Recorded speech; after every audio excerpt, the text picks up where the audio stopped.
It's 8:30. I will call the meeting to order. Please rise for the Pledge of Allegiance.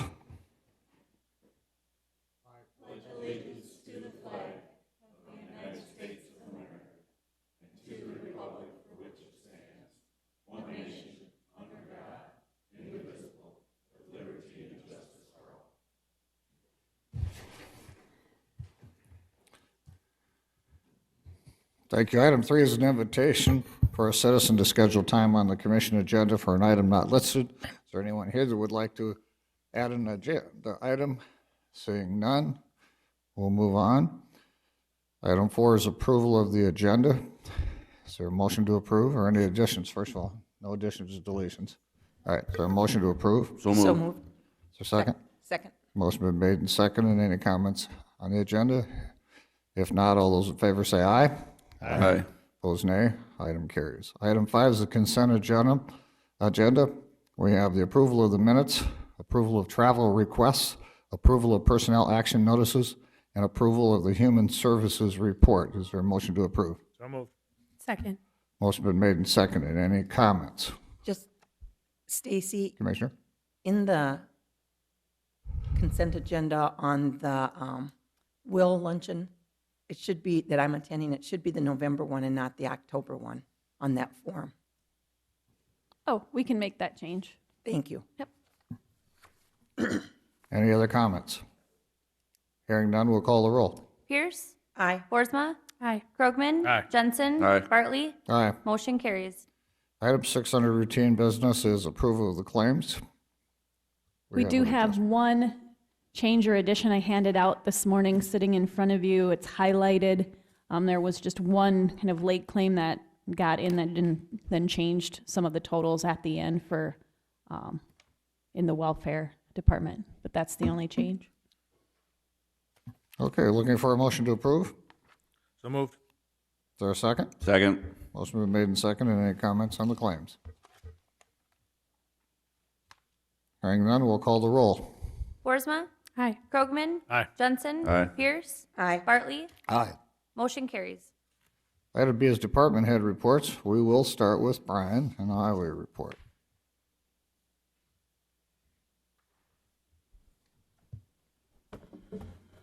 Good morning. Morning. Start off with our structure we're working on over by Bruce. We're looking to be right on schedule, hopefully get that wrapped up here before this weekend's looming issue with the 4-letter word. Not looking forward to that. It's too soon, but we will deal. August 26th, we began chip sealing, as I had mentioned before, and we finished up on September 26th. Got them all broomed off, looking to get the striping crew in that we're contracted with the state with at 80-20 split. To get all those striped, we did pick up all the chip rock through Volga and Elkton. I know there was some complaints over there, and we worked with both the cities over there to keep the chip rocks out of people's yards. September 24th, we got some little ahead of schedule with the contractor. They had some free time, so they were in there to remove the grout that was failing and replace that. And as of last Thursday, Bose was in there, and that is paved, so we're just waiting on the guardrail, and that bridge will be back open. So that should be done sometime this week, waiting on a definitive schedule from the contractor on that. September 25th, Bose completed paving on our bid item B, and we did get that chip sealed on County Road 35. There's some hilly areas through there that presented a little bit of a challenge for us with the silage guys hauling, and we had to have a little bit of extra traffic control there and work with the farmers on getting that done, but that's completed, just waiting on striping now. September 30th, we removed a box culvert south of Volga. It was failing. It was a road that we had just chip sealed, and that one last rain kind of infiltrated around it, so we replaced that. Same thing over near Bruce, or south of Bruce, we fixed another culvert that was separating. There was no bottom left to it. We got that fixed up. We're gonna try to get both those patched yet this week. Should be all of our patching done that we've done these replacements on culverts or box culverts, other than the one on 5, of course, that we're working on by Bruce. No update on the bridges south on 77. I went out there this morning. The water is right up to the top of the sheet pile yet, pending any weather.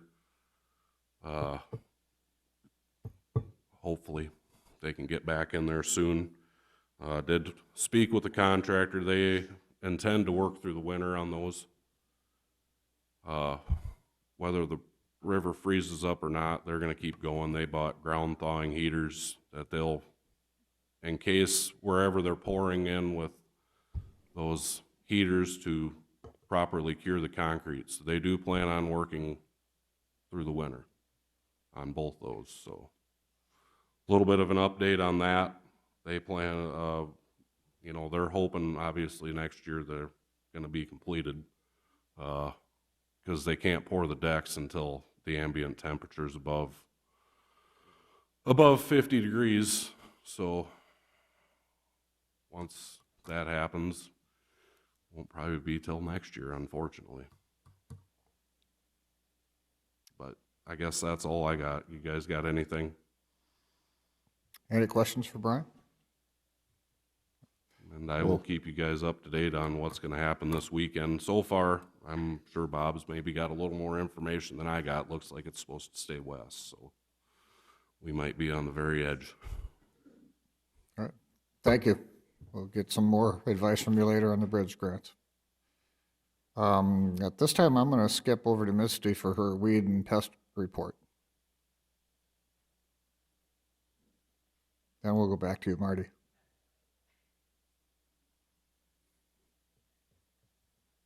Good morning. Good morning. No hard feelings, Marty. I don't have too much for you guys this morning. Just wanted to let you know they're already started in the FY 2021 call for grants. And this is just the application that I have to send in. I have it all filled out already. They start super early. We've already got the 2020 grant finished, so we will be receiving a check early next year. If you read in there, Larry asked me some questions. It says a commissioner should attend, not must, or maybe it'd say must, I'm not sure exactly, but you're welcome to attend the district meeting on November 6th at 8:30 in the morning as sign up. If you're planning on coming, please let me know. Because I have to give a head count for the meal. But Is that an all-day event then? it is an all-day event. You don't have to stay all day. I think it's a $20 fee to go to this one to pay for the meal. Okay. I believe it's $20. It might be a little less, give or take. I haven't gotten a solid answer on that price yet. So just so you know, so you're aware of that, I'll be sending that in today as long as you guys are okay. We sign up for this grant every year, and that's why we go to the meeting in February and then one of the district meetings. Usually November to December, they have 4 total for the state of South Dakota. And also, I just want to update you, all the spraying is not completed yet. We're gonna put the brakes on because we can't spray in the wind. And with this snow event coming, we can't do anything either. We're hoping for warmer weather next week, possibly. And maybe we can finish up the DOT and the county roads. That is what we have left. Otherwise, any other questions? Any questions for Misty? Thank you, Misty, for your report. Thanks. Sheriff Marty.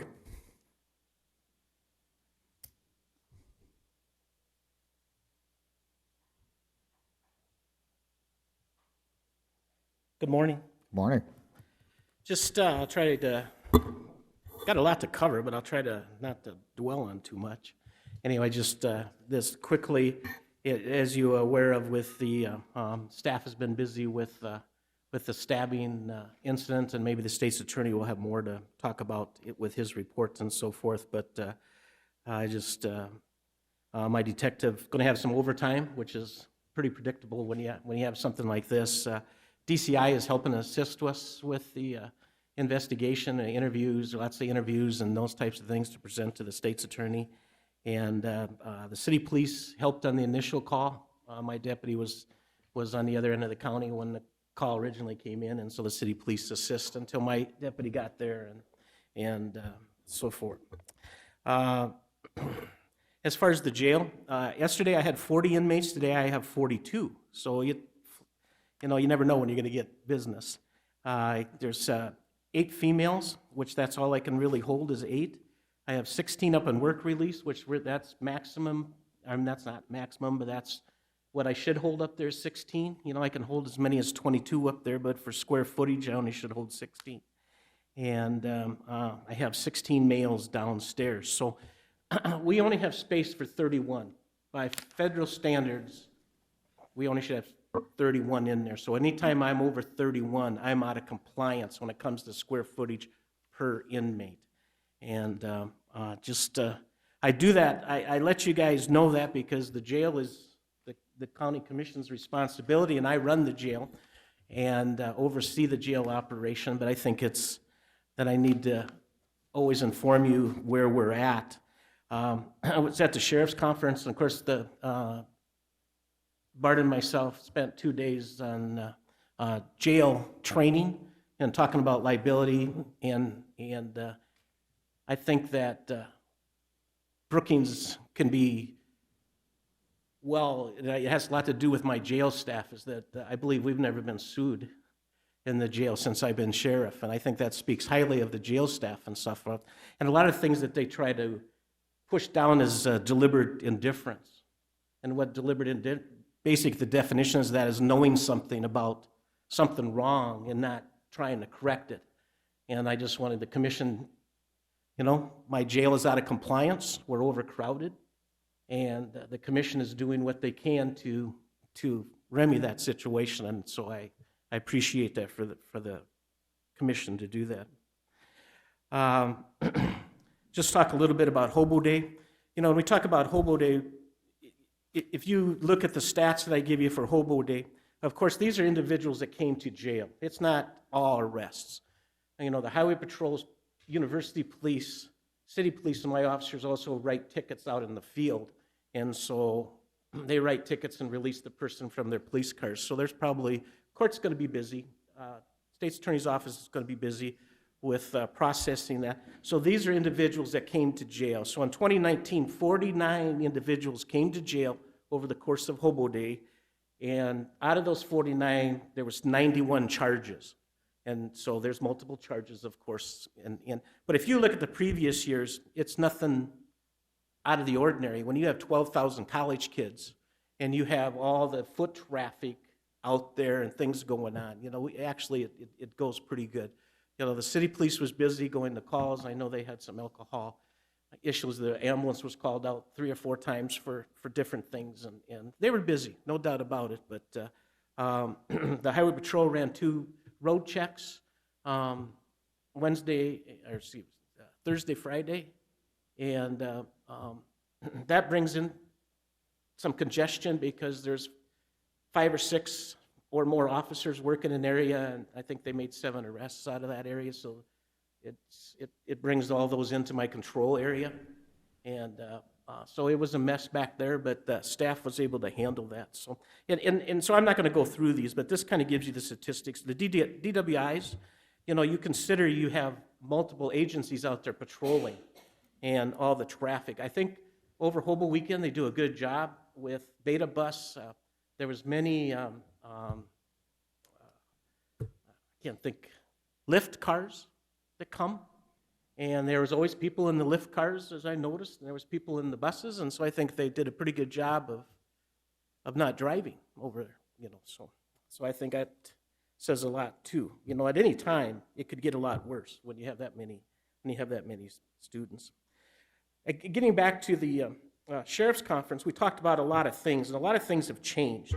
You know, the Department of Ag came and talked a little bit about chemical complaints, and the Department of Ag now requests that when they go out on a complaint that someone's oversprayed and has done damage to, they want law enforcement to go with them. So we've had 2 complaints where law enforcement, that I sent a deputy to handle that complaint. And they went over things like that and how they would like law enforcement assistance and those types of things. Also, there was a state vet. You know, the sheriff's office gets a lot of complaints. And every year I get a lot of complaints when it has to do with animals, not just dogs and cats, but cows, and they're in mud and they're in water, and they don't like they're being fed and all this. And so we got to respond to those. And when it gets to the point, what helps me out a lot is I have a part-time animal control officer who's Dwayne Wahlberg, who retired from the police department, and he's been working part-time for me. A lot of times I can send him out, and he takes a look. And if it looks like the animals has some issues, then we go through the state vet. We call Pierre. The state vet is out of Madison, and he comes and we'll go out and talk to the farmer or whatever. Sometimes it's maybe the cow is old or the horse is old, and that has something to do with why the bones are sticking up. But there's just a lot of things. So he came to talk about his procedure, which I thought was good. Well, the Attorney General came and visited with us on some of the things that's going on. Also, some of the things that are probably going to come up with legislation, such as legalizing hemp. You know, the Sheriff's Association is still against the legalization of hemp. I asked what the state's attorneys want to do, but I didn't get an answer. And from what their opinion is. Also, there's talk of methamphetamine, the ingestion of methamphetamine, to make it a misdemeanor instead of a felony. And the Attorney General is against that, and I support that at this present time. And there's some reasons why making it a misdemeanor may help jail population, because if you look at my jail population, there's a lot of ingesting in there on felonies, but I don't know, you make it a misdemeanor, at least those ones in jail, we're trying to get them some help right now too, with counseling and so forth. You know, you make it a misdemeanor, and are we gonna lose them? Because we need more addiction places, and so I don't know. So we'll see what direction that goes. Also, we talked about it. Bart, if you want to come up, I'm just going to Bart give you a quick overview of where we're at with e-care. We had some conversations about e-care, telemed, and I'll just let him quickly. Morning, Commission. If I'm talking about a very e-care, does everybody understand where we're at with that, with the mental health stuff? Okay. We met, I've been involved in some extra meetings with very e-care. We've got sort of 2 different things going on there. We meet as a large group where all the different counties that are going to be involved in this. But Avera also wanted us to meet in a smaller group. So we've gotten a lot of things hammered out in a smaller group than sometimes you do in a big group. So they're working directly with us. We're having weekly meetings specifically with them to try to get this thing rolling quicker. And trying to knock out the logistics and how is this going to work and such. So what we're looking at right now is they're looking at a tablet, and this is all covered by their grant. That's the Helmsley Foundation, and they're covering all the expenses for this study and the equipment and things. So but we're working out the logistics. At first we thought we'd have to have the tablet actually in the car. But now that we're talking, we might actually be able to take it into the person's house, and they would actually have FaceTime with a psychiatrist that they call in remotely directly down to Avera down in Sioux Falls. Their psychiatrist or their counselors gets right on there and talks to the person on FaceTime, and then they would have their recommendation from there. Now, right now, when we do it, we've got the counselors right there with the person. You know, it's actually physically there. We have them fill out paperwork and things, if they've got a safety plan set up. So then the question comes up, how do we do that if we're doing it remotely? So there's there's, even out of our small group of about 6 people, we've got 3 different subgroups working too, to where a couple are working on the logistics of the paperwork and what all needs covered. We've got IT working together. Sean was over at our meeting. So he's working with their IT person, and then we got me and another person from Avera working on the rest of the stuff. So we're still moving ahead, I think, pretty well on it. They would like to get something rolling, I think, at least by January, to get things in the direction of moving with this. There's a lot of counties that are very interested. You know, we got more, you know, we got other counties, obviously, that are more rural than us. But it's gonna, what we're looking at doing is cutting down time involved. If we've sent a person, you know, if we send a deputy out to White, they take the time there to get things under control, and they talk the person in to talk, you know, coming in and talking to a counselor. Now we're transporting that person back to the sheriff's office. Counselor's got to come in and talk to them. And then if everything's okay, we get a safety plan, then we're taking them back home. There's a lot of time involved in that. Or if we call even a counselor out to the scene, then, you know, if that's in the middle of the night, you know, I know for myself, if I'm trying to drive on a back road in the middle of the night, I might not even figure out where I'm going. So we're trying to cut down on a lot of that, less time for the officers got to take involved in it. And we also have Brookings Behavioral Health deeply involved in this, because that was one thing we didn't want to do, was to count them out. Avera is not looking at replacing what we have locally here. And Brookings Behavioral is also involved in our meetings that we're having in our smaller groups, because that was my biggest concern. We don't want to cancel out what Brookings Behavioral does for us. That we've got a really good relationship worked with them. So they think that this is also a good relationship to have with Avera eCare. It may save some of their counselors from getting burned out of getting called out like all weekend. You know, if we have Avera eCare, they've already got somebody sitting there on staff just waiting to help. So that's sort of where we're at. And I say we're sort of taking the lead in Brookings to try to get things moving, you know, and try to get things worked out, and all the well, what do we do with this? What do we do with that? So that when we go live with it, then it'll be easier for the other counties to get involved in it as well. Any questions I can answer you on that? Commissioner Pierce, have a question? Right now, when you have a counselor come out and they're going to meet with somebody, they meet with them outside the presence of law enforcement, right? Yes. So when this person's going to be doing the teleconference thing with a psychiatrist, will a law enforcement officer be standing there, or will that be No, private? we would still need to give them their privacy, so they may need to step off into another room to have that conversation. We don't want to do it in the patrol car if we don't have to, because that just we want to keep them where they're, hopefully, not hopefully, but a lot of times we're at the residence, so we're already in the residence, so we'll be able to bring the laptop into the residence, and then but once you get them in a controlled environment, and of course, a lot of people don't want to talk to somebody with a badge on either. Right. So, again, I'm hoping that the outcome will be that we'll be sending less to Yankton, getting people help when they need it, and not arresting them for disorderly conduct or doing something like that. One other thing, and I know I'm taking up a lot of time, I apologize, but one of the other things that we've talked about, when we go to these training sessions, when we talk about there's so much changing in corrections that it's hard to keep up. That we can do policies, but a policy can change from month to month, or from one day they get a case law and the policy can change. What we're looking at also is called legal.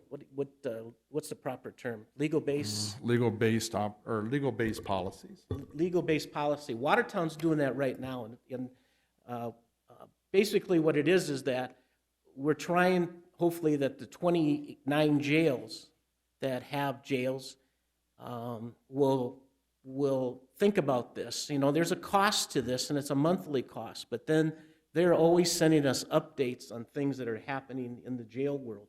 I mean, it's simple things as mail.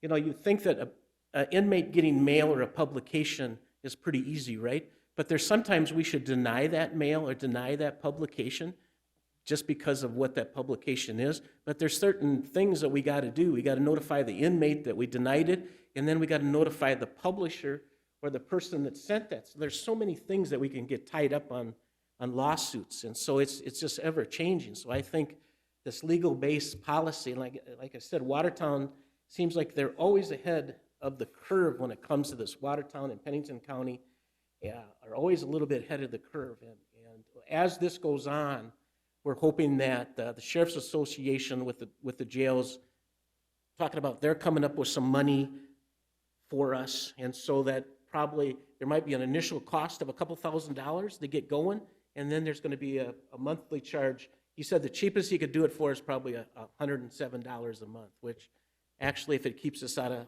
lawsuits, that's pretty inexpensive. But as we get going, we'll talk more about that. We're just in the talking stage with that. Now, just quickly, is that normally I don't pay attention to this individual's opinion, but of course this grabbed me. Is the jail expansion really necessary? And it talks about if it directs a lot of this to the commission and not the sheriff. But again, the sheriff oversees the operation of the jail, and I have Bart in the back that runs the jail. So a lot of the points that was brought up into this is that we're doing commissioners. And so when someone asks you or you get this, it's a little frustrating. You know, I'm going to call Mr. Klein and invite him to come to the jail and look at my cells and look. It's not about cells. You know, in our jail committee, it's not about we're increasing cells. Yeah, we are increasing cells, but we're also increasing programming space. And so when these individuals are there, so we can get them the need and the help we do. We have counselors coming in almost daily to talk with chemical dependency, and we have the mental health counselor that comes in, and he talks about mandatory 24/7. We're doing 24/7. I have 157 people on 24/7. Those people are coming in structurally. I got 82 coming in amongst all hobo day people, 82 people coming in to blow to keep them sober. We're doing the best we can to keep these people out of jail and get them the help we can. And it's frustrating to sit here and have to read this of all the things that we're doing. And then we get slammed because we're not doing anything. I don't know how my jail staff, you know, we're almost to the breaking point on morale because of all this. And we're doing the best we can. So if you need talking points to counter that stuff, man, we got. I have peace education. I'm going to have her come in at the next meeting to talk about all the things she does for the inmates to try to get them so that when they leave our facility, they can go out there and hopefully have a normal life. And I don't have space for that. But we make space for it so they can do this. I don't know how many times a week they come in. Twice a week. And so then I have the counselor come in that's in my fingerprint room. And it's not about cells. It's about having space so I can keep people safe in the control area of the coming and going. Program space is my big programming space. I like to have them come in and do a GED, but I don't have the space for a classroom. And that's in my new facility, that's going to be a classroom. So it's not about cells. It's about all the other things too. So it's just really frustrating to read this. Okay, I'm off my soapbox. Mr. Chair, Thank you. Any I questions? would just like to say something regarding that. I know we're on a little bit of a timeline, but I do think that article failed to address, and the sheriff is expressing some of that frustration, the efforts that the county commission has made in the last 5 years regarding mental health issues in Brookings County. And it didn't reflect the fact that we have tripled the funds that we provide to East Central Mental Health in the last 5 years. It did not address the fact that we worked extensively to help with the reorganization of East Central. that the county commission finally was able to make arrangements with the Brookings Hospital to have a safe room, that our staff are actively involved in drug court and the HOPE program, that we instituted and followed through with a task force with the city of Brookings on mental health issues. And I don't think that that author took into consideration all the work that the commission has done in the last 5 years to help improve mental health and addiction issues in Brookings County. And if there is some golden ring out there that we're missing, somebody could tell us that, because we'd like to see it. And I could go on and on. It's just like, one more point and then I'll quit, is my medical staff. I have 2 part-time nurses and I love them dearly. I don't know what I'd do without them. City police brought in a high on meth on Thursday, and I had to call them in, and they basically just have to make sure their blood pressure and everything's going. I don't have space to, they're in a small cell. And so it's not about cells again, it's about space. I need an exam room for the nurses. You know, a lot of times they're taking blood pressure in the hallway. You know, and I can bring you DVDs of what it's like in there. And some of it isn't pretty. You don't understand unless you live it. These guys live it every day. I can go up in my front office and I can shut myself off away from it. He lives it every day. And so does 23 other people back there. So, okay, thank you. Thank you, Commissioner. Thank you. Any other comments from the commissioners? Questions? Thank you. I know that we have increased the funding for East Central, and I would tell you, just my opinion is there's not enough resources to go around for mental health issues. That there's just not, nationally, statewide, or on a county level. That's an issue that needs to be addressed at the state level more heavily. We've addressed it. I don't think the state has yet. And myself, and I know Angie is now on that board, and we would both tell you there's just not enough resources out there. There's not enough money. We could use that help, but we're not going to raise taxes to accomplish that goal. It needs to be accomplished with a partnership with the private sector, and that's happening with Empowerment Brookings and other organizations. And as I said, Angie's now on that board. I served on it for a couple of years, and the effort that those people put in should be commended. As far as I'm concerned, the help in this community has really changed in the last couple of years. All right, with that, unless there's other comments, we'll move on to Vicky's report. You got a 9 o'clock. Oh, I got a 9 o'clock. All right, I'm sorry. We do have a 9 o'clock discussion on Samara Avenue with Jameson Barris, Volga City Administrator. Jameson, you both come up and introduce yourselves. We did have a conversation on this in Stacy's office as a recommendation to come forward to explain it to the entire council. This is a plan that's going to exceed or go down the road, and Brian may have some comments too, but we'll just start out, Jameson. Thank you.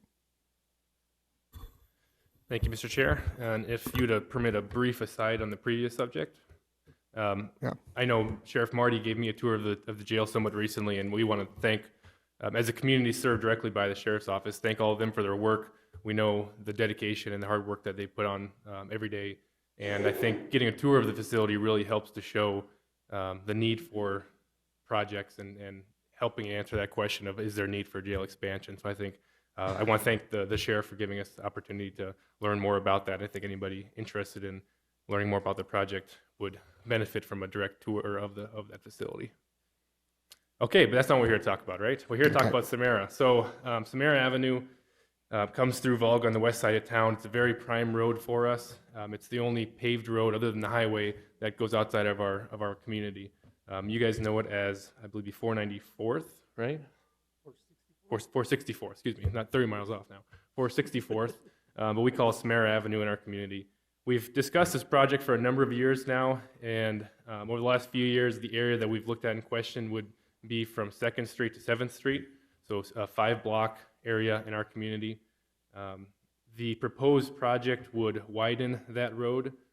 Currently, it's paved, no curb gutter, no sidewalk.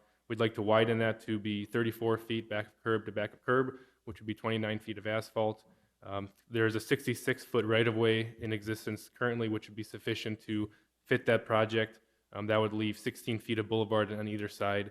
We'd propose a sidewalk on the west side of the road, which would be 4 foot which would allow 12 foot between the edge of the sidewalk to the back of curb for grass, which is pretty typical for road design. I had our engineering company, Banner Associates, give us an updated cost estimate, and it came in about $1.5 million. A few years ago, it was closer to the $1 million, $1.1 million, but the last couple of years has been tough on materials and cost of projects, so it is up to $1.5 million now. We believe we could secure about $650,000 in funding from a local entity. The Volga Housing and Redevelopment Commission has funds set aside for a community project, and while they haven't approved anything, they have expressed interest in supporting a project such as Samara, so that would significantly contribute to the project. As it was mentioned, we met briefly with some representatives from the county, and they indicated that the next step was to come before a commission meeting just to get the ball rolling and see what the next steps would be. So I think that's everything that I think is pertinent. Our mayor, Randy Sanma, is here. Anything else, Randy? No, I think Jameson said it pretty well. Obviously, the price has gone up a little bit as well as we've kicked it down the road a few years.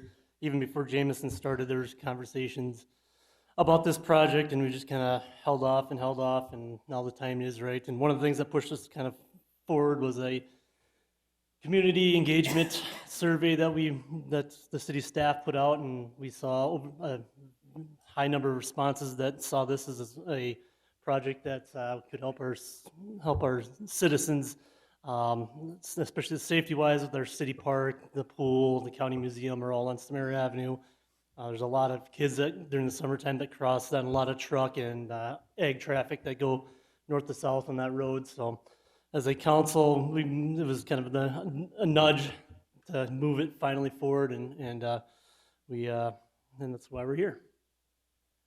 I guess that reminded me, on the west side of town, we've had about 58 homes built on that side of town. So if any of those, and I live over there myself, there's a lot of families with young children. Any of them looking to go to the park, they walk directly down Samara Avenue. There's not any other way of getting there.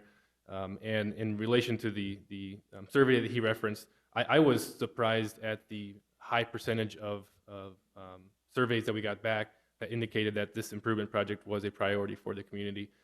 As you know, a large percentage of our population kind of lives east of this street, and a lot of new homes on the east side of town. A lot of people go up to the highway and go straight over to Brookings for work each day. So I wasn't sure how many people would be interested in the Samara project, which is in the far west side of town.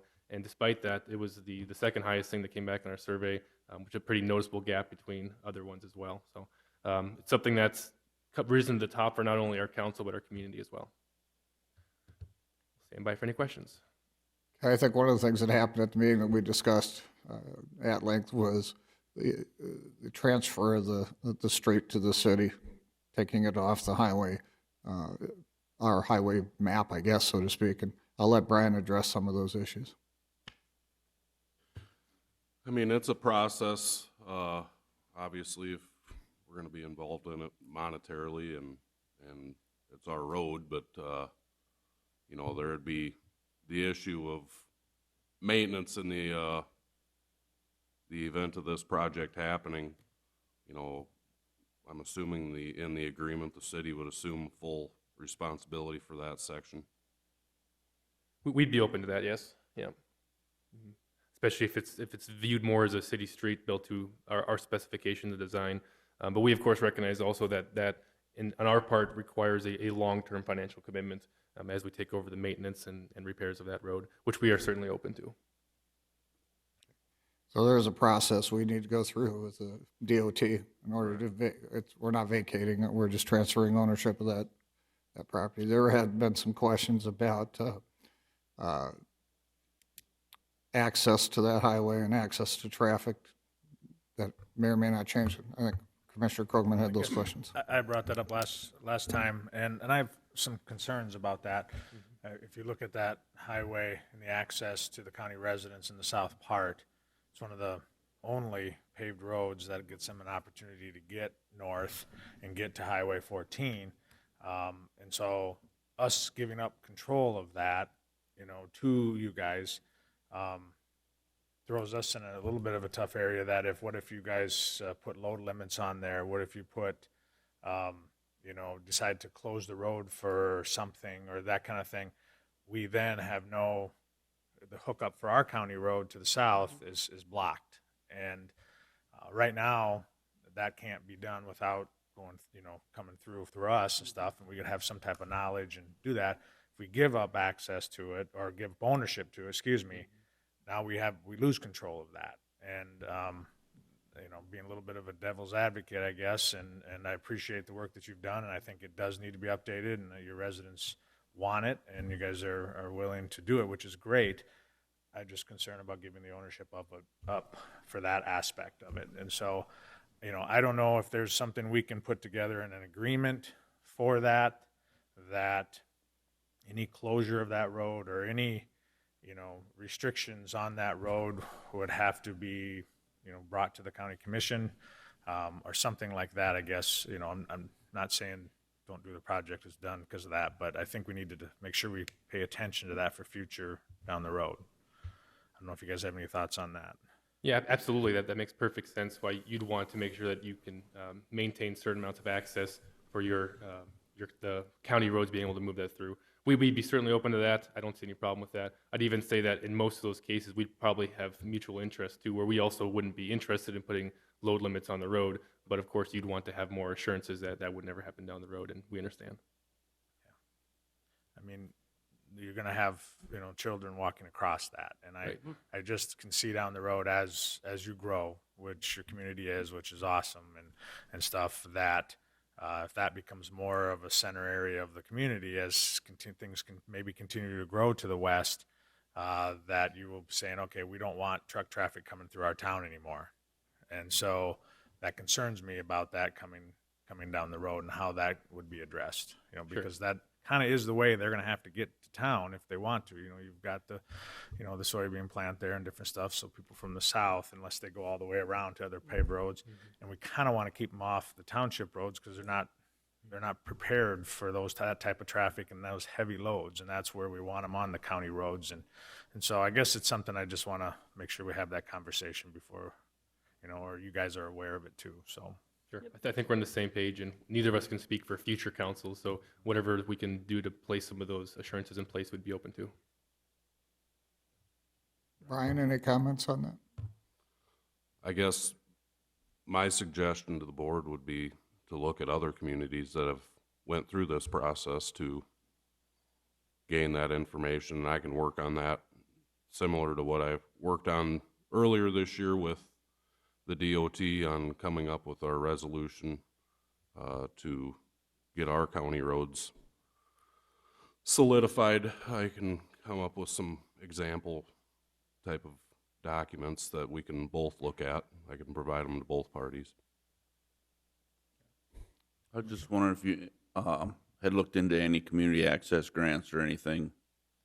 Yeah, we applied for a grant last year, and it didn't score very highly, and the response that I got was that it wouldn't be worth retrying in terms of that.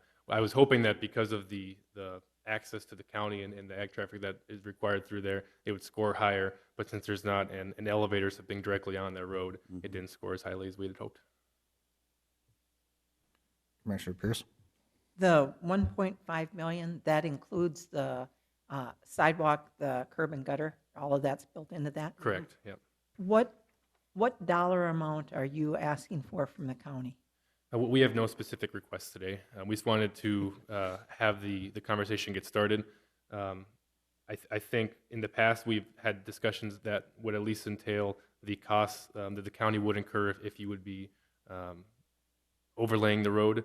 I think there'd also be, on our part, we would need to have some additional monetization for the commitment that we're taking on, the long-term commitment of the maintenance and repairs of the road. But we don't have any specific number today. I don't know what the best route is forward. If there is one or two commissioners that want to meet outside of the chambers to further these conversations and try to come up with some kind of recommendation, or if you'd like us to keep working on it, and I'm just not sure. That's what we're here for today, is to see what the next step forward is. I guess the question I have, if you were to take over the road, would you take over it Highway 14, the whole city limits, all the way to the south of the city limits? We'd be open to that, yeah. I think that would make sense if we are updating the majority of the road, and if that's what the county commission would prefer, we'd be open to that. Another question that it'd be nice to have some more interaction on. Because the project would basically start south of the tracks, correct? Yeah, about a block south, block and a half.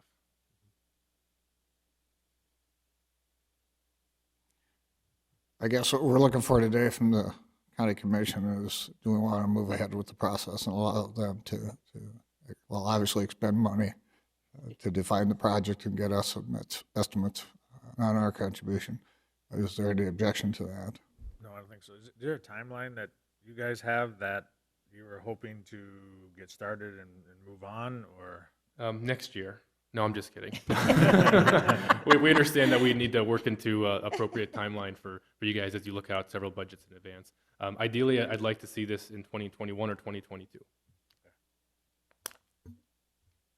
Myself, I support this project.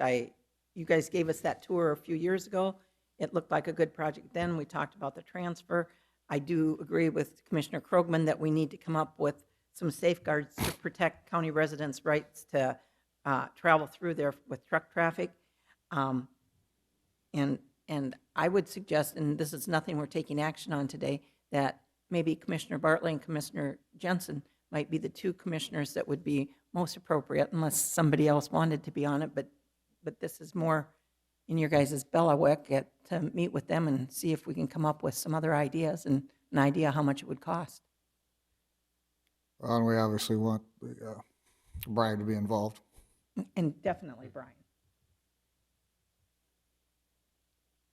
We can certainly do that. Well, we don't want to, like I said, we don't want to hold this up either. We support the project. We think it's definitely a great upgrade that will help the community and stuff too. So we obviously have to be involved because it's our road Absolutely. right now. So I think, yeah, the conversation needs to start going because it will take a long time, bids and different stuff like that. So if you guys are willing to do it, I think that'd be the start to meeting, whether monthly or whatever that works to keep process going. So. Without objection? Yep.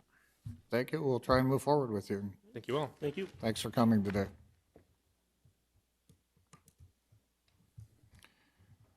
Now we'll go back to Vicky's report.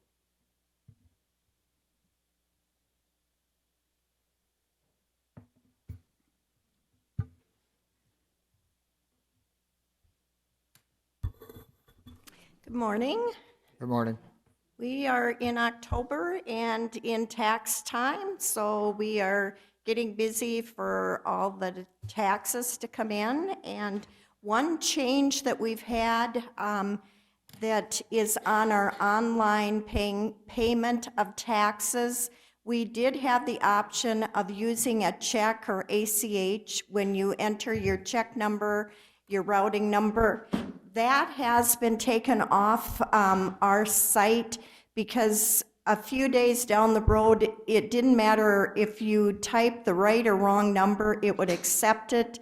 And then a few days later, it would send us an email saying that it was the wrong routing number or the wrong account number. So that is something that our credit card company is working on. So right now that is off the site. So you have to use a credit card to pay. So that if they get it fixed, we will be able to put it back on, but more than likely it won't be fixed until after the tax deadline. So that is one thing that is different this year. And we just got the values from the Department of Revenue for the school districts. They just came in last night. So we will be working on the levies for the schools and also the townships and city levies too. We'll be in the process of working with that. And we do have the sale of our lot in Aurora that we declared surplus. That is set up for Monday, October 21st at 10 o'clock. And they are that is set up to be held over in the city office in Aurora. due to not much room out by that lot and also the mud. So it is set up to be held at the City of Aurora in the office. And that is really about all I have, unless somebody has any questions. Any questions? Thank you, Vicki. Thanks. Kristen, we'll let you go next.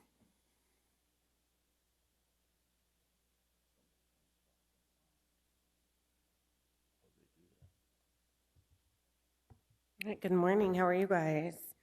I guess where do we want to start? First, actually, I'll just go over a couple things. The Samara project would be amazing. I'm on the board for the Brookings County Museum, and I will say that is one thing with all the additions we've done to the buildings there, and the additions actually we're still going to continue to do. That would be fantastic.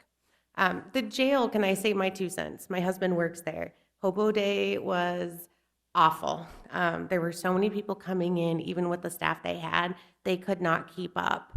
It was just horrendous. So I want to give my 2 cents for additional space. They had people in the fingerprint room where he couldn't even do fingerprints, and they had to put them in the halls and wait. So I know you guys are doing everything you can, but from somebody, a wife whose husband works there, it was an interesting situation. So one thing from Hobo Days, the BPD did have to send out a SWAT for a situation that occurred in the community, and they did not have to come in and re-zero weapons, but that is an option for them, and they did text me and let me know that that could be a possibility. So just wanted to share that we do have that great relationship with the Brookings Police Department, and they were, letting us know ahead of time that they could be out to use the range. So definitely a relationship we didn't have in the beginning, and it's nice to be able to see that come back around full circle. All right, so now let's go through the rest of the things. We are having a few issues with the staffing, and Commissioner Jensen and I have discussed, and Commissioner Pierce and I have discussed a couple of remedies for that situation, and it looks like we're going to go forward with a few changes. So hopefully that will take care of a few things. Leagues have started, at least for the youth leagues. In the last week, we have had 12 new youth join into the archery program. We did have floats for 2 different shooting sports in the Hobo Day Parade. So we had our youth archery, and then we did have shooting sports also showing up there.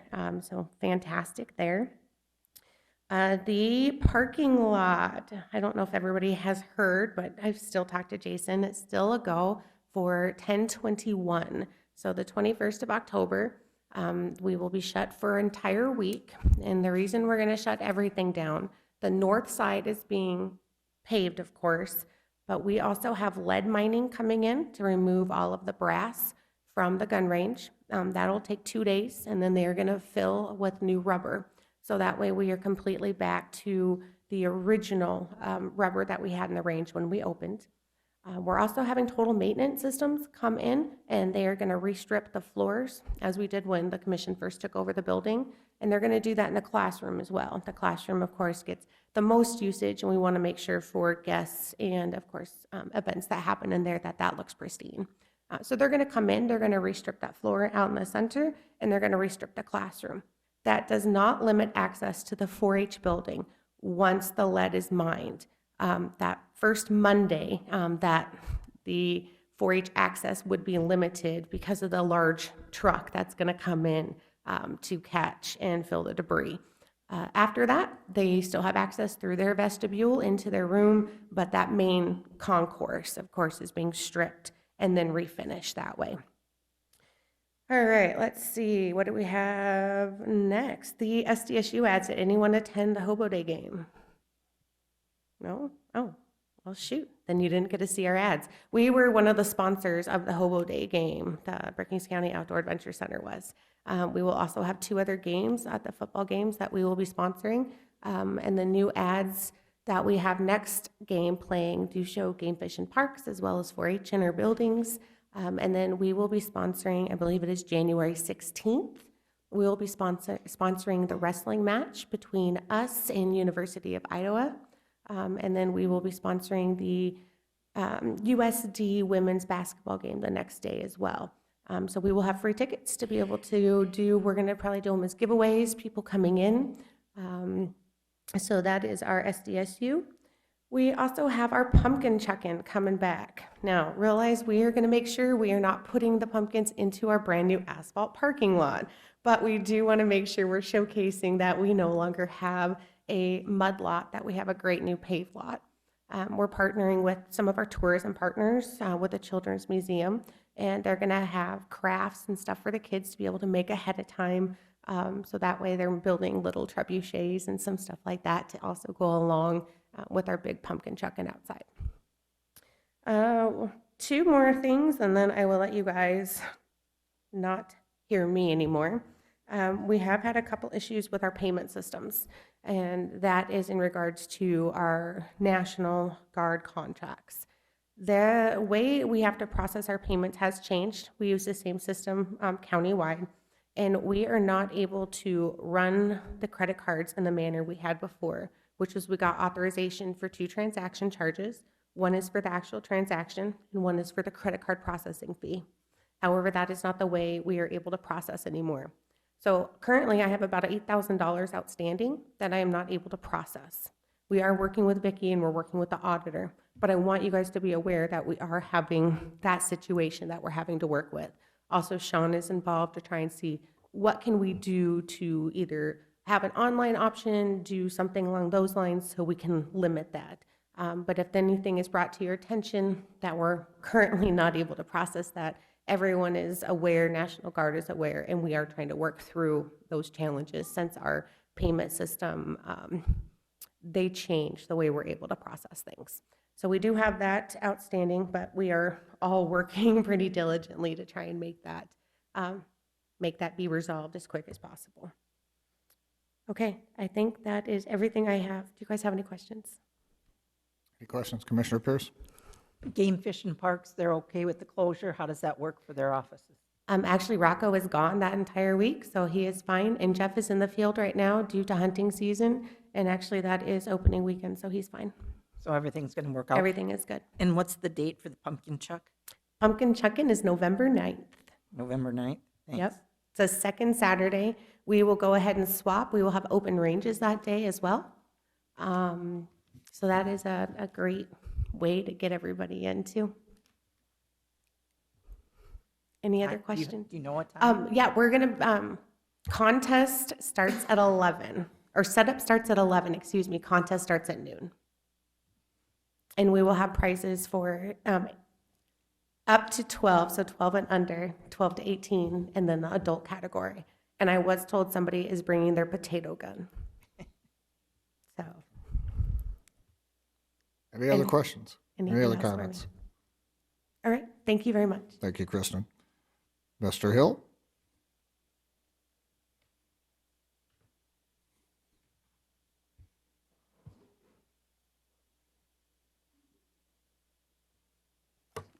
Good morning. Good morning.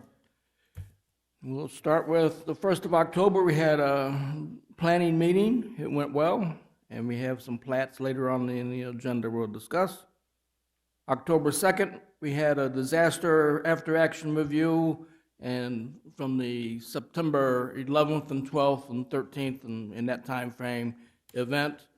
And one of the key aspects that come out of it from an emergency management standpoint is that we just missed the boat down, no pun intended, down at Lake Campbell's area. That the water backed up through Moody County into us through the Battle Creek watershed. There's no water gauges there, so we wasn't getting their reports. We got reports that the roads are being closed all over the place.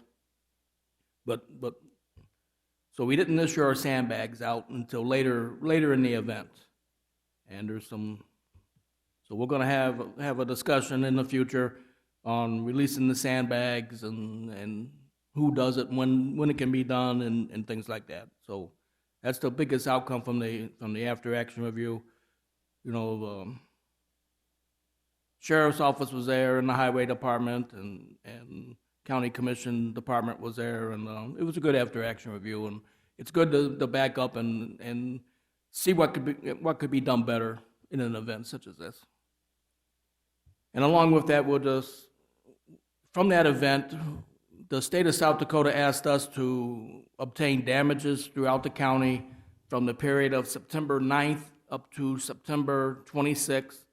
And we submitted yesterday, I sent it through express mail. You see that claim next pay period. Our townships took $357,584.39 worth of claimed damages from that event. The city of Aurora is claiming $11,441.73, and Elkton's $27,208. And we had 174 individual damages that was reported. Back in March, we didn't report any damages to our individual residences. This time, we got 174 reports that we sent in. And what that does, we send them to the state of South Dakota. Office of Emergency Management will sit there and review them. And they're going to select so many different counties, and they're going to come out next week and come on the ground. And, if I give them an address, 305 Hickory Street, they're going to come out and they're going to go to 305 Hickory Street. That's just an example. And see what kind of damage is there. And they're going to compare that damage to what I got reported on my form. And if it all matches out to, and they do a percentage of it, then we'll be in the big pocket or big group that gets sent for the FEMA declaration. And if there's enough damage throughout the county that they declare a FEMA declaration, then these people would be able to apply for some FEMA funding. So that's the process that it works. Back in March, we did not get selected for people to come out, so they took our numbers as we sent them in. But every time you do this, you have to tell people what you give us is what we give to the state, and then the state has the option to come out and verify the numbers. So that's all been done. We did work through 211. 211 is something we are going to have to start. 211, the county uses 211. They got excellent mental health things, which was an earlier discussion, but they also allow information to be shared both ways. And I'd recommend people start 911 obviously for emergencies. If you got an evacuation need, or if you got someone injured and you need 911, call 911. Don't ever feel ashamed to call 911. If it's not an emergency, they're still assist you. But we want you to call 211. We don't want you to call 911 for a non-emergency. That's why we've got 211 out there now. 211 is manned 24 hours a day through the call centers in Sioux Falls, but they've got all of our numbers, they got our cell numbers and everything, and they can get hold of us 24 hours a day. So that's what I would recommend on that. And then next up, let me get back to figure out what my notes were. October 8th, matter of fact, it started 4 minutes ago. We got FEMA downstairs. We're working with my staff. We submitted a claim from the March event on our defensive measures, which was we bought sandbags, we bought sand, we bought a pumping unit through the highway department. All those claims are right now downstairs being facilitated there's a FEMA representative down there talking to my staff, going through that. And once we're done here, I'll probably go down and make sure, see if they've got any questions from us. October 10th, we got a communications drill. We've also got a PPCC/pod meeting. This is the last meeting before our big exercise next week. October 15th, we have a full-scale exercise over at South Dakota State University. We are going to run our Emergency Operations Center in our trailer outside the Student Union, while inside the Student Union, they're running the pod. What would happen in a real-life situation, if there's a pod in Brookings County, we will be required to run our Emergency Operations Center. Now, that doesn't mean we're going to pull the trailer out and run the trailer. The Emergency Operations Center would probably be upstairs and in the county development area back in the corner. You see there's a desk and things back there.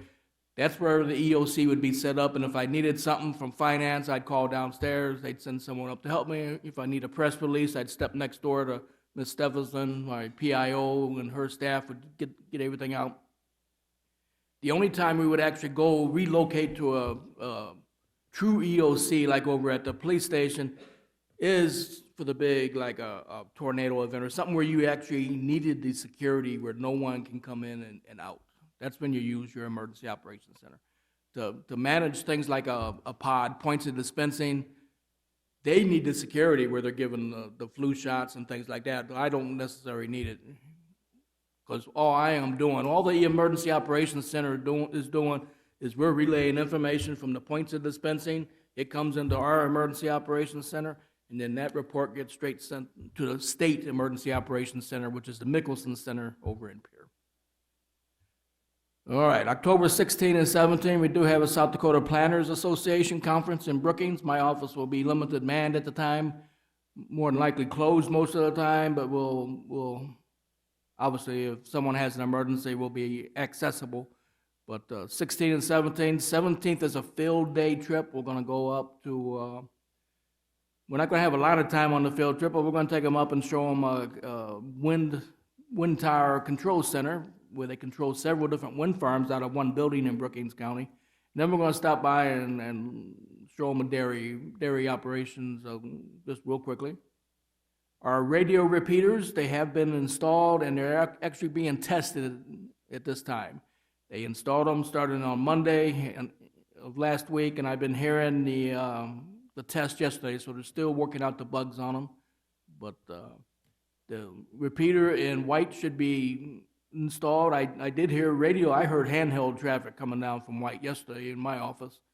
And then the one in Bruce, they're still waiting for that weatherproof cabinet that they have to put on top of it.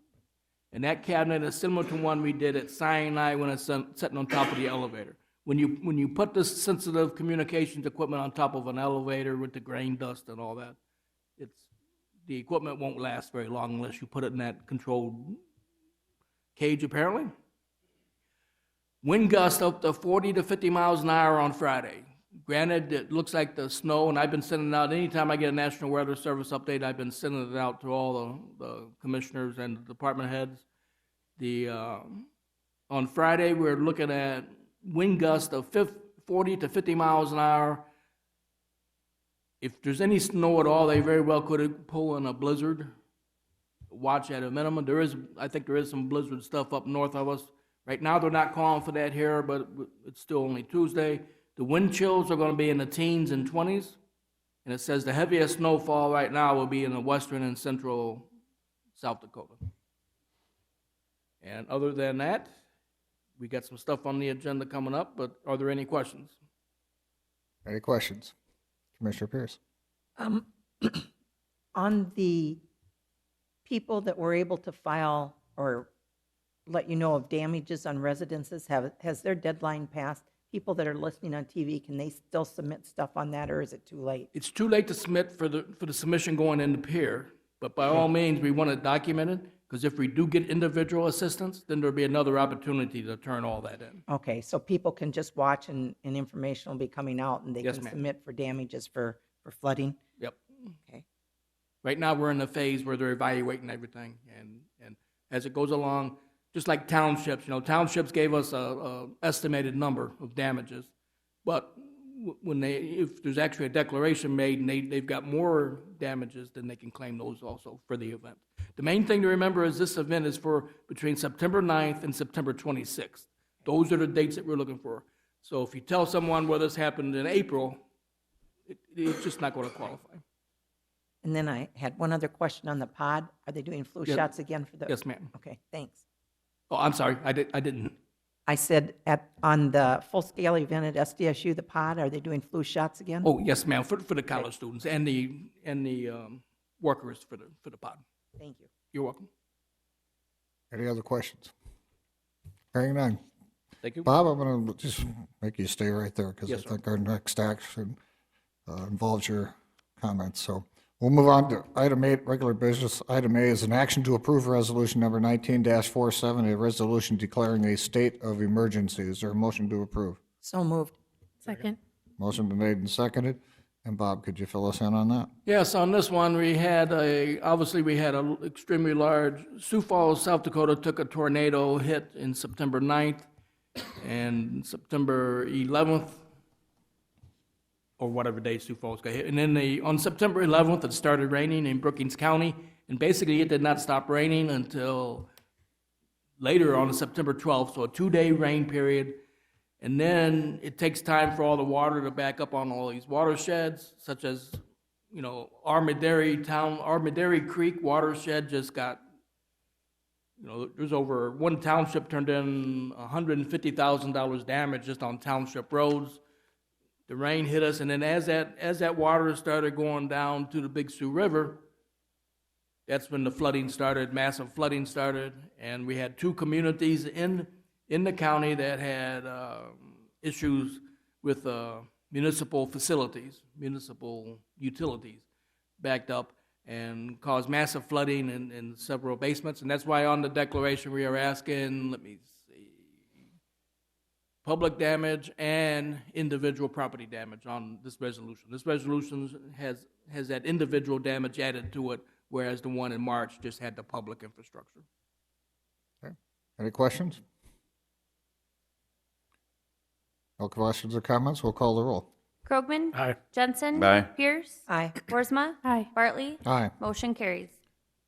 Thank you. Item B is an action to approve resolution number 19-48, a plat of Block 1, Troyan Addition, and Government Lot 8 in the east, one half of the northeast quarter section of 12, Township 112 North, Range 48 West of the 5th Prime Meridian, Brookings County, South Dakota. Is there a motion to approve? So moved. Second. Motion been made and seconded. Any comments? This was heard at our October 1st Planning and Zoning meeting, passed that board unanimously, and sent to this board with a recommendation that you approve it. Any questions or comments? Questions or comments? Hearing none, we'll call the roll. Jensen? Aye. Pierce? Aye. Boersma? Aye. Krogman? Aye. Bartley? Aye. Motion carries. Item C is an action to approve resolution number 19-49, a plat of lots 8, 9, 10, and 11, and Cedar Point Circle right-of-way, all in Cedar Point Addition in Government Lot 3 of the northwest one-quarter section of Section 28, Township 109 North, Range 50 West of the 5th Prime Meridian, Brookings County, South Dakota. Is there a motion to approve? So moved. Second. Motion been made and seconded. Comments? This is the preliminary plat had been turned in previously and approved then, and this is the final plating coming in on the Cedar Point addition at Lake Campbell, and it was passed unanimously by the Planning and Zoning Board and sent to this board with a recommendation you approve it. Thank you. Any other comments or questions? Comments or questions? Commissioner Pierce, you look like you have one. I did have a question. The map that's attached that shows the floodplain, Yes, ma'am. does that show the high water mark, where it is that the 75 feet starts from? It does not. Do any of these maps? I was trying to figure that out and couldn't tell. No, ma'am. Since there's no high water mark set on Lake Campbell itself, it's always to the shoreline or the what's known as terrestrial vegetation. Okay, thank you. Is where we start the 75-foot measurement from. Any other questions or comments? Hearing none, we'll call the roll. Pierce? Aye. Boersma? Aye. Krogman? Aye. Jensen? Aye. Bartley? Aye. Motion carries. Item D is an action to approve resolution number 19-50, a plat of Lot 13 in Block 1 in Paradise Point Addition in Government Lot 2, Section 22, Township 112 North, Range 47 West of the 5th Principal Meridian of Brookings County, South Dakota. Is there a motion to approve? So moved. Is there a second? Second. Motion made and seconded. Bob? This one Comments? was also heard by the zoning board. It's a development up at Lake Hendricks. It was passed unanimously by my board and sent to this board with a recommendation. You approve it. Thank you. Any other comments or questions? Comments or questions? Hearing none, we'll call the roll. Boersma? Aye. Krogman? Aye. Jensen? Aye. Pierce? Aye. Bartley? Aye. Motion carries. Item E, thank you, Bob. Item E is an action to approve agreement number 19-66, which is a change order number 1 for the City and County Government Center parking lot project in the amount of $3,422. Is there a motion to approve? So moved. Is there a second? Second. Motion made and seconded. Any comments or any explanation of the change request? The city, as you can see, has already approved this. This was some additional conduit and some rock that was placed underneath the parking lot next door here, the new parking lot for this building. Was part of that because of the, we did the change, we wanted to have the right stuff underneath the asphalt to have an additional charging Electrical stations cart, if yeah. we needed to do that, if electrical vehicles become more popular in the future. I think it also included any other additional lights if we needed them Right. in the future, or determined we needed them in the future. It allowed the conduit be placed. Any other questions or comments? The parking lot was striped yesterday, Yeah. and I think people are starting to use it, so. It was used heavily on Hobo Day, except without the striping in the parking lot. It was interesting how people figured out their own little angles. It took about half the cars it should have took. It was kind of interesting. We didn't have any accidents where people hit each other, but yeah, the parking lot was full at that point for Hobo Day. Any other comments or questions? No comments or questions? We'll call the roll. Krogman? Aye. Jensen? Aye. Pierce? Aye. Boersma? Aye. Bartley? Aye. Motion carries. Item F is an action to approve agreement number 19-75, a change order number 1 for the Brookings County Outdoor Adventure Center parking lot and project in the amount of $44,770. Is there a motion to approve? So moved. Second. Motion been made and seconded. And the explanation of this is we changed the parking lot at the last meeting to expand it, and that's basically the cost involved. Yeah, there were some other alternative bids when this project was done, and this is to include that larger parking lot space. Okay. Any other questions or comments? Hearing none, we'll call the roll. Jensen? Aye. Pierce? Aye. Boersma? Aye. Krogman? Aye. Bartley? Aye. Motion carries. Item G is an action to approve agreement number 19-67, an agreement between the City of Brookings Street Department, Brookings County Highway Department, and Black's Trap Incorporated of Nehi, Nebraska for snow and ice removal salt. Is there a motion to approve? So moved. Second. Motion been made and seconded. Brian, comments? Okay. I think we all read that this was the lowest bid. It looked pretty good. Okay. Any other questions from the commissioners? Hearing none, we'll call the roll. Pierce? Aye. Boersma? Aye. Krogman? Aye. Jensen? Aye. Bartley? Aye. Motion carries. Item H is an action to approve agreement number 19-68, a State of South Dakota Department of Transportation Bridge Improvement Grant Agreement for Preliminary Engineering State Administration for Structure number 06-230-118, project hashtag BRF 6323, hashtag or parentheses 0020-4 PCN 07LA. Is there a motion to approve? So moved. Second. Motion been made and seconded. Any comments or questions on these bridge grants? Brian, can you cover them all right now? Pretty straightforward. These were the ones that we made the modification to the 5-year plan to apply for. We applied for 8, we were awarded 7.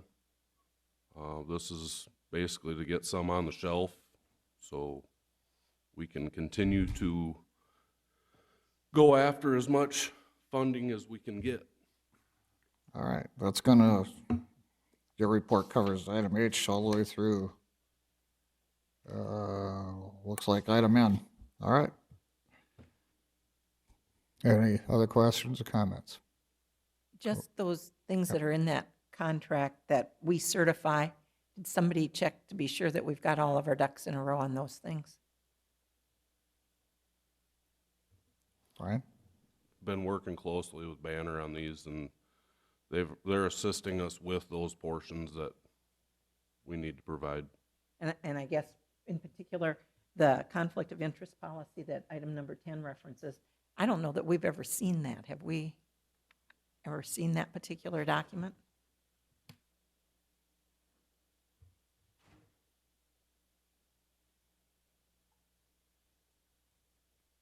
What policy would they be referring to there? Where's the? Okay, so am I looking at 103 the of wrong?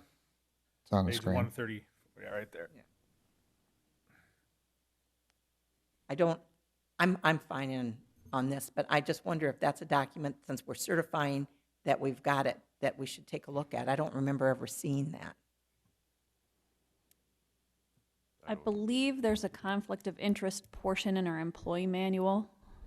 But does that apply to contract? Is that what they're talking about here? I don't know what that means specifically.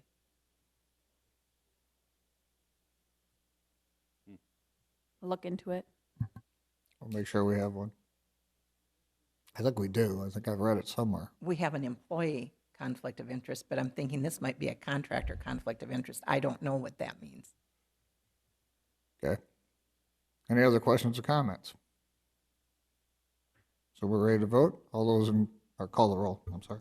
Boersma. Aye. Krogman. Aye. Jensen. Aye. Pierce. Aye. Bartley. Aye. Motion carries. Okay, item I, action to approve agreement number 19-69, a State of South Dakota Department of Transportation Bridge Improvement Grant Agreement for Preliminary Engineering State Administration for structure number 06-150-215 project, hashtag BRF 6361, parentheses 0020-1, PCN 07LC. Is there a motion to approve? Moved. Is there a second? Second. Motion made and seconded. We've had comments or any questions? If not, we'll call the roll. Krogman. Aye. Jensen. Aye. Pierce. Aye. Boersma. Aye. Bartley. Aye. Motion carries. Item J is an action to approve agreement number 19-70, a State of South Dakota Department of Transportation Bridge Improvement Grant Agreement for Preliminary Engineering, State Administration for structure number 06-240-141. Project hashtag BRF 6317, parentheses 0020-6, PCN 07LD. Is there a motion to approve? So moved. Second. Motion been made and seconded. Any comments? Any comments? Hearing no comments, we'll call the roll. Jensen. Aye. Pierce. Aye. Boersma. Aye. Krogman. Aye. Bartley. Aye. Motion carries. Item K is an action to approve agreement number 19-71, a State of South Dakota Department of Transportation Bridge Improvement Grant Agreement for Preliminary Engineering State Administration for structure number 06-157-110, project hashtag BRO 8006, parentheses 0020-7, PCN 07L6. Is there a motion to approve? So moved. Second. Motion been made and seconded. Are there any comments? Any comments? If not, we'll call the roll. Pierce. Aye. Boersma. Aye. Krogman. Aye. Jensen. Aye. Bartley. Aye. Motion carries. Action L is an action to approve agreement number 19-72, a State of South Dakota Department of Transportation Bridge Improvement Grant Agreement for Preliminary Engineering State Administration for structure number 06-181-230, project BRO 8006, parentheses 0020-5, PCN 07L7. Is there a motion to approve? So move. Second. Motion been made and seconded. Any comments? Any comments? Hearing none, we'll call the roll. Boersma. Aye. Krogman. Aye. Jensen. Aye. Pierce. Aye. Bartley. Aye. Motion carries. Action M is a motion to approve agreement number 19-73, a State of South Dakota Department of Transportation Bridge Improvement Grant Agreement for Preliminary Engineering State Administration for structure number 06-227-230, project BRO 8006, parentheses 0020-3, PCN 07L8. Is there any comments or a motion to approve, I guess, first of all? So moved. Second. Motion made in a second. Any questions or comments? Any comments? Hearing none, we'll call the roll. Krogman. Aye. Jensen. Aye. Pierce. Aye. Boersma. Aye. Bartley. Aye. Motion carries. And last but not least, item N is an action to approve agreement number 19-74, a State of South Dakota Department of Transportation Bridge Improvement Grant Agreement for Preliminary Engineering State Administration for structure number 06-280-172. Project BRO 8006, parentheses 0020-2, PCN 07L9. Is there a motion to approve? So moved. Is there a second? Motion been made and seconded. Any comments or questions? Any comments? Hearing none, we'll call the roll. Jensen. Aye. Pierce. Aye. Boersma. Aye. Krogman. Aye. Bartley. Aye. Motion carries. We got all the bridge stuff done. Item O is an action to approve an automatic supplement in the amount of $10,018.42 for reimbursement for joint expenses from the city of Brookings. Is there a motion to approve? So moved. Second. Motion been made and seconded, and we'll have comments. Stacy, can you explain this? So normally, the city bills us our 52% of joint expenses for this building. There have been several instances this year where we've actually billed the city for their 48%. We've paid that full amount up front, and then we're getting reimbursement back. However, that full amount is not in our budget. The city budgets for the full amount, but we don't. So this is receipts and information asking to supplement that building, the government center budget line back, that amount for, the money has come. We've been reimbursed from the city. It's their 48% of a number of different expenses that we've incurred. we're changing our policy on how we do that moving forward. But this is just to get that budget back in line to where it needs to be. Thank you. Any questions or comments? Any comments? Hearing none, all those in favor say aye. Aye. Opposed, nay. Motion carries. Item P is an action to declare a Bobcat skid steer loader as surplus to be traded in. Is there a motion to approve? So moved. Is there a second? Second. Motion been made and seconded. Is there any comments? Let's get to it. Now, we made a purchase, an agreement to purchase a skid loader, and we're working on getting a trade-in value of this, estimated around $20,000. Around 20,000. Okay. Brian, how do they come up with, I mean, we've never traded in before, really. How do they establish a trade-in value? Well, they look at the hours, obviously, the year, and the condition of the machine. There was some maintenance issues that we would need to take care of that were going to be quite expensive, but apparently they're willing to take that on as the risk and take this in on trade. Okay. Thank you. Any other questions or comments? Hearing none, all those in favor say aye. Aye. Opposed, nay. Motion carries. Item Q is an action to approve advertising a supplemental budget hearing. Is there a motion to approve? So moved. Is there a second? Second. Motion made and seconded. Any questions on that? Any comments on that? If not, all those in favor say aye. Aye. Opposed, nay. That carries. Item R is an action to approve a request to fill vacancy for a full-time male correctional officer. Is there a motion to approve? So move. Second. Motion been made and seconded. Any comments or questions? I think we've discussed this before, Marty. Okay. Correctional officer got a deputy sheriff position in Dual County. All right, thank you. Any other comments or questions? Hearing none, all those in favor say aye. Aye. Opposed, nay. Motion carries. Item S is an action to approve request to fill vacancies for 3 part-time female and 3 part-time male correctional officers. Is there a motion to approve? So moved. Second. Motion been made and seconded. Is there any comments? Again, you had already told us that you needed these positions, so any other comments or questions? If not, all those in favor say aye. Aye. Opposed, nay. Motion carries. Item 9 is our Commission Department Director's report.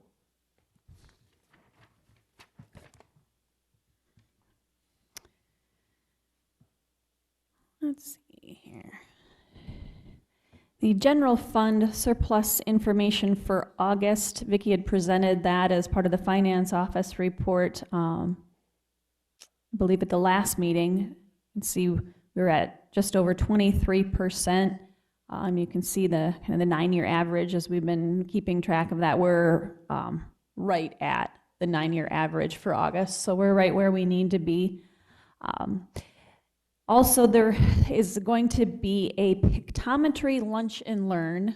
Eagle View, the company that does our pictometry, is hosting this event. It's free to us. We've invited a number of different entities from the 4 groups that help pay for the pictometry project. It's going to be held here in this room on Wednesday, October 23rd from 11 to 1. If any of you want to come and to learn more about that program and how it works and how to utilize that, let me know, because Eagle View is going to be providing lunch. We need a head count on that. So if you plan to attend, let me know. Just a reminder, your department head evaluations are due back to the HR office by Friday, October 18th. We have a little, just under 2 weeks now to get those turned in. The reviews for me go to Mike. I think I sent out that information. So, and then again, we've rescheduled those for October 31st. And we'll be starting at 8:30. You'll call the meeting to order, you'll have some time to visit, and then we'll start with the reviews starting at 9 o'clock. And then I'll be in a special exec session meeting on October 31st. Other than that, just some upcoming events.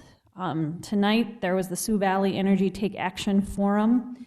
For those who plan to attend, the health fair is this Thursday here upstairs here in the break room, the community room next door in the chambers here from 7 to 10 on Thursday morning. We will be doing flu shots. You do not need to sign up for a time this year. So, but please come, please plan to participate if you would like, if you have time.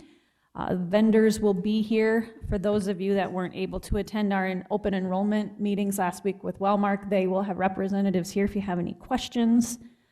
So yeah, take part in that. There is a food drive for the food pantry as part of that, and then we're also collecting winter coats, winter items, coats and things for as well during that time. So Monday, October 14th, offices will be closed due to the Native American Day holiday.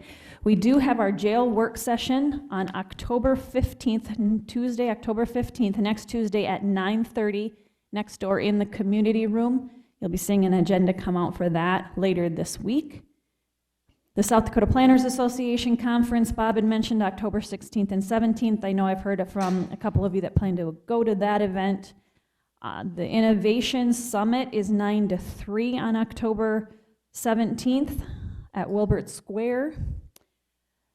As I mentioned, the Pictometry Demo Day on October 23rd. You do have your special meeting on the 31st. 4-H Recognition Night, just so you get that on your calendars. It's a little ways out yet, but November 12th, that evening out at the BCOAC.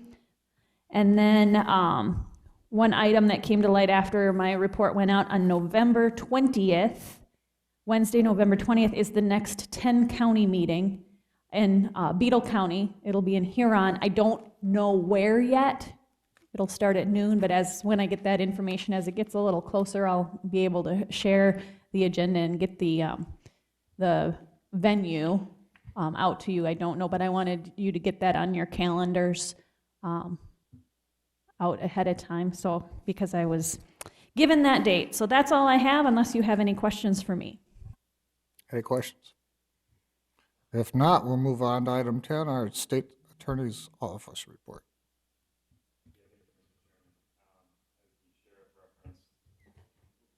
Sheriff's office was involved in a homicide investigation over the weekend. DCI also assisted in that investigation. Our office released a press release last week, and as it relates to information on that case, we're not going to release anything more than what was contained in the press release at that time because it is a juvenile proceeding. We have to proceed cautiously and confidentially. So a great team effort, though, by law enforcement in terms of going through the facts and making the right decision on that. So I think there's a lot to be proud of in that regard, just with the team effort that was involved in that particular case. So thank you, Marty. You know, as it relates to some of these summer studies relating to hemp legalization as well as reducing ingesting as a controlled substance down to a misdemeanor, South Dakota is actually the only state in the country that makes felony ingestion. And I don't actually think it's going to change too much here in Brookings County and some of those other counties. Just some background for the commission and some of the others here. Typically, for a controlled substance arrest, it's rare that you're just charging ingestion as a controlled substance. Typically, what you have is you have a residual amount of methamphetamine or other controlled substances that they're charged with. That's the basis for the possession charge, and then there's usually an accompanying ingestion charge as well. So it's 2 Class 5 felonies, but the defense attorneys typically advise their client to plead to the ingestion of a controlled substance because I think there's a belief, at least among the defense attorneys, that a ingestion charge looks better on your criminal record than a possession charge. But if we take the ingestion charge away and just reduce it as a misdemeanor, we're still left with the possession charge. And why I think it's not going to change is because if there's a blood test that's taken or a urine sample that's taken that indicates the presence of that controlled substance, we're just going to use that as corroboration to support the possession charge. And I know DOC and some of the other lobbyists are trying to push to reduce ingestion, because right now it's the #1 felony conviction in South Dakota.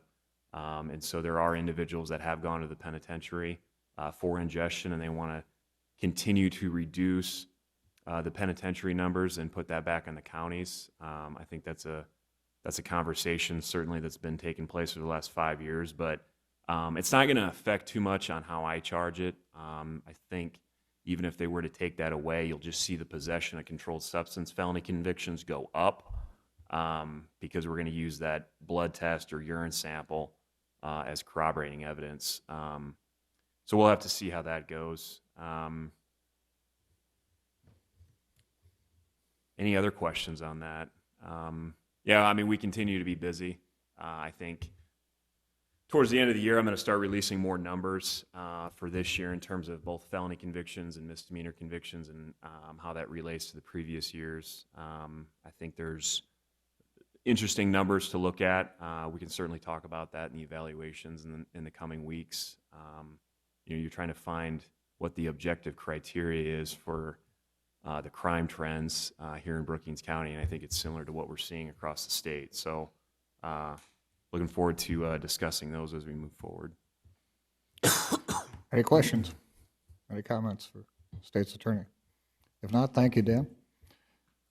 Item 11 is Commissioner reports and discussion items. You see we do have some correspondence we received, but with that, we'll go with Commissioner Pierce. On October 1st, I attended with the rest of you the second half of the Brookings County Road and Bridge Tour, and that was very interesting. And I know we kind of moved through our bridge grants from the big program kind of fast. I just wanted to take this opportunity to thank Brian, both for the tour, which was interesting, and for all the work that you did in getting those grants for Brookings County. That was a good job, well done, thank you.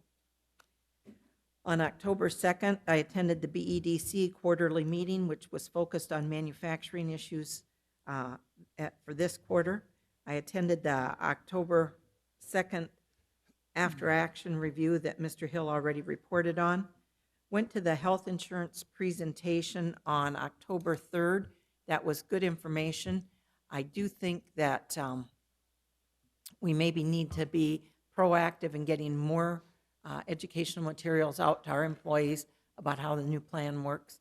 It doesn't hurt to just keep giving people information repetitively as we move into a new system.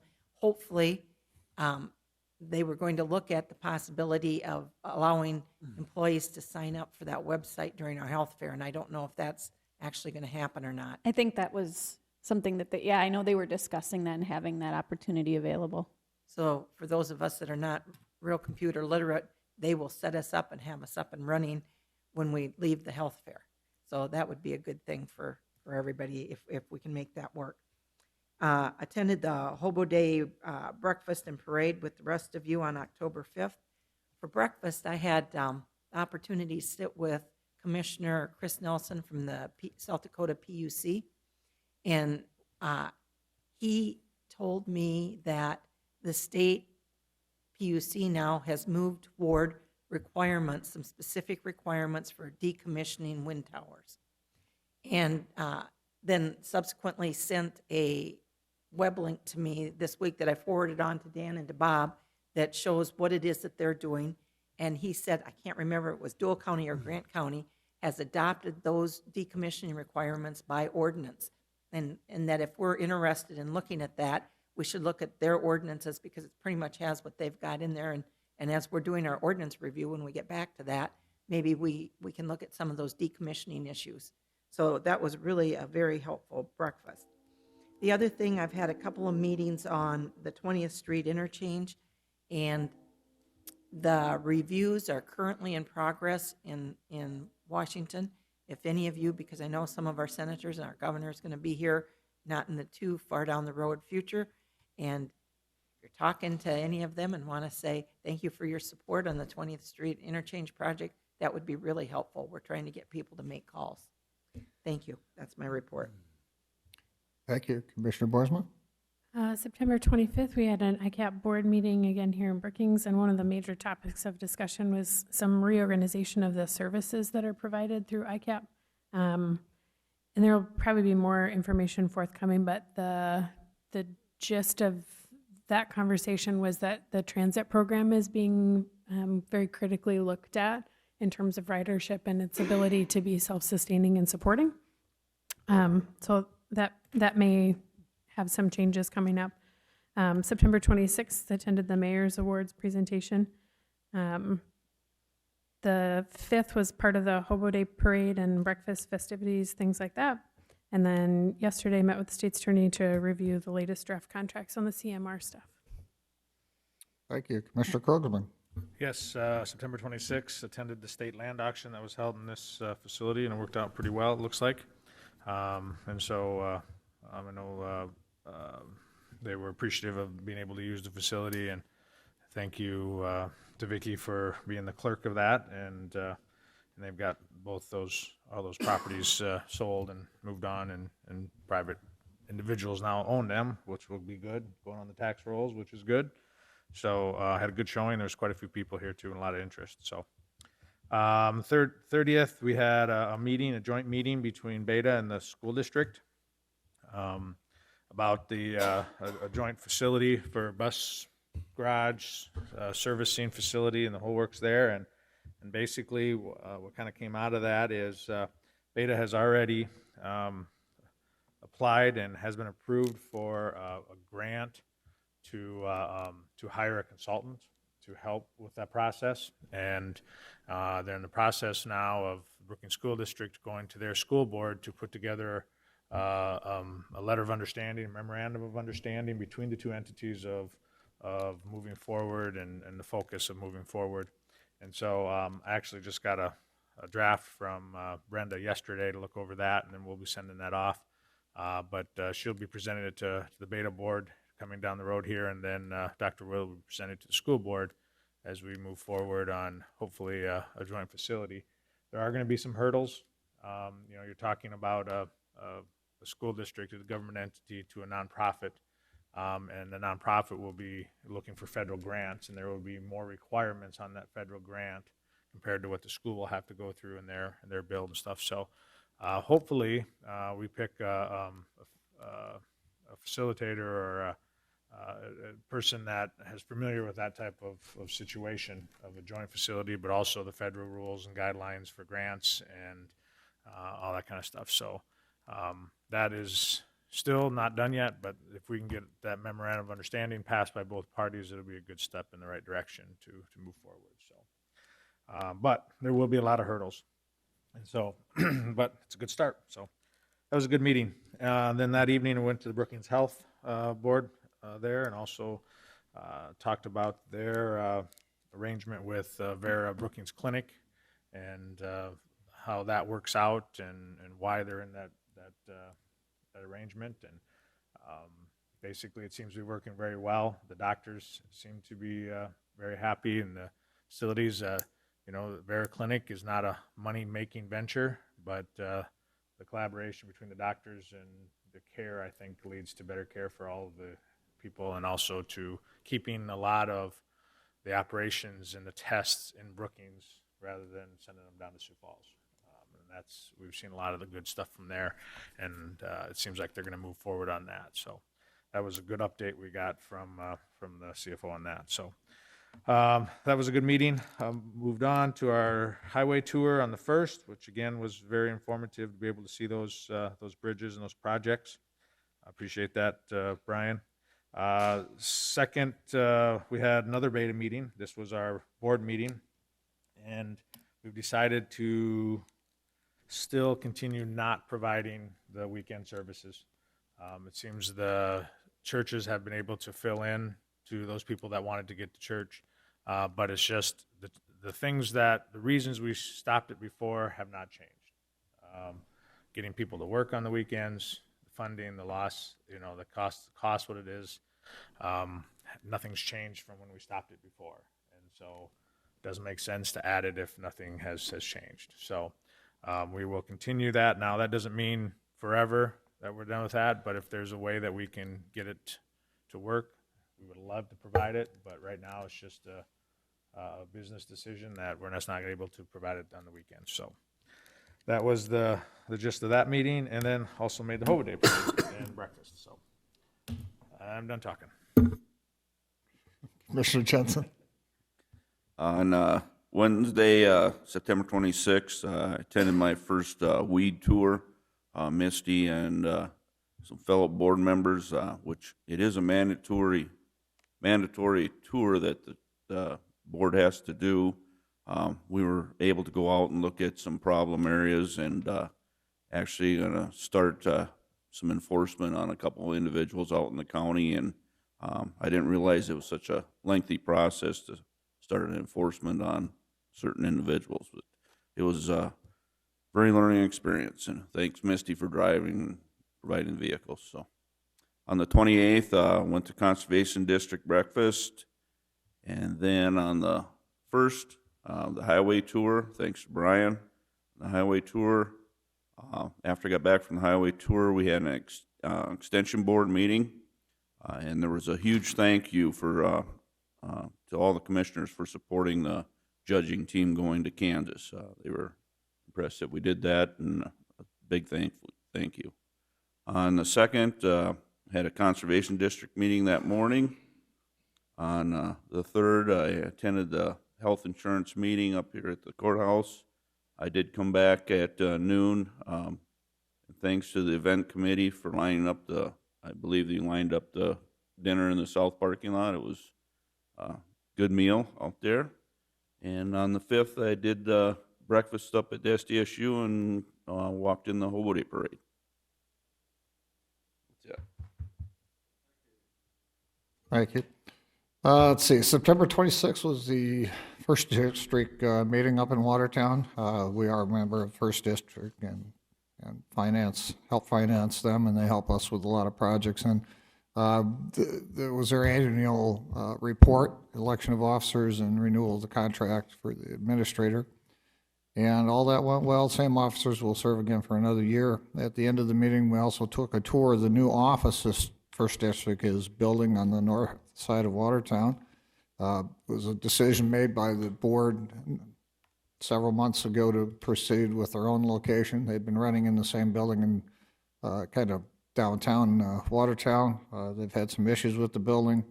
I guess if you've not had restroom facilities for 3 months last winter, you'd probably want to move too. That it was resolved, but they made a good proposal to use some cash reserves to make a down payment and pay themselves. So the building would probably be paid off in less than 5 years, maximum 10. They got some really good loan interest out of their own development department, some other areas. So it's a good move. It's a nice office. They will have an open house coming up when they get moved. They're in the process of cleaning out all their old files in the basement, which is always a process when you move. And we'll all be invited to that opening of the office up there. On the 1st, did Brian's Road and Bridge tour. You've all covered. Very interesting. I don't think many people realize how many roads and bridges are in need of repair in Brookings County, and we appreciate the work that Brian's done in getting 7 more preliminary bridges on the big grant. That'll help us in the future. So we've got a lot of work to do. We've had a lot of damage in the townships, so there's a lot of issues that we'll have to deal with. Hopefully not again next spring. We'll see what the weather does for us. That evening, we had planning and zoning. We took action on those at tonight's meeting. Also attended the Hobo Day parade. I did not get to breakfast. I was at the time staging my truck, so I did get to the breakfast. But I appreciate all the commissioners' attendance at that, and I'd like to let the public know. Somebody asked me afterwards, how much money did the county spend on candy to throw out? And I told them, I said, I guess we've never talked about that. The county spent nothing. The commissioners all bought the candy that was passed out, and at the end of the parade, they were able to get rid of all of it. We had quite a bit of candy, and it was appreciated. So the public knows that was paid for by the commissioners and not by the county budgets. On the 2nd, I did the emergency action debriefing with Bob and Commissioner Pierce and I and several others. Sheriff's deputy was represented. That was a good meeting to go through questions that we've had, questions that may have had, and as Bob reported, to try and be a little bit more proactive on sandbags in the future types of emergencies. We'll come up with a plan to stage the sand, stage the bags, do something that is a little bit more proactive. We're maybe have been a little behind the ball in the last one, but at the same time, that we weren't planning on having a rainfall event that created that type of request. So we'll figure something out to help us with that process in the future too.